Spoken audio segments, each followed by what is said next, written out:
پہلی بات یہ وے کہ اکثر لوگ فون کر کے پوچھتے ہیں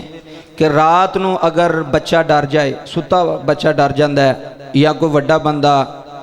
ستیاں ڈر جائے، ڈرونی خواب وے کے یا کسی طرح بھی بندے نو ڈر لگے، نیند نہ آندی ہوئے، او دے واسطے کیے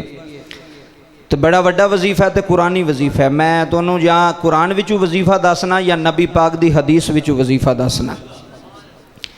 اگر کوئی بچہ رات نو سون لگیاں ڈر جائے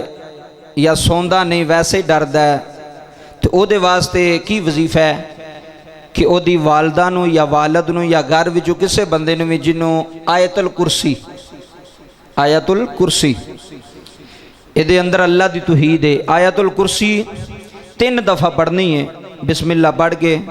اس تو بعد درود شریف پڑھ کے نال ہی 3 دفعہ آیت الکرسی پڑھنی ہے، پھر درود شریف پڑھنا ہے۔ درود شریف پڑھ کے تو اس بچے تے تسی دم کر دینا، کوئی بھی کر سکتا ہے، یہ ضروری نہیں بھی مولوی دم کر دینے یا پیر ہی دم کر دینے، گھر دا بندہ بھی دم کر سکتا ہے، بندے نو آندا ہوئے تو کر سکتا ہے، کوئی بندہ کر سکتا ہے، قرآن دی آیتاں نے۔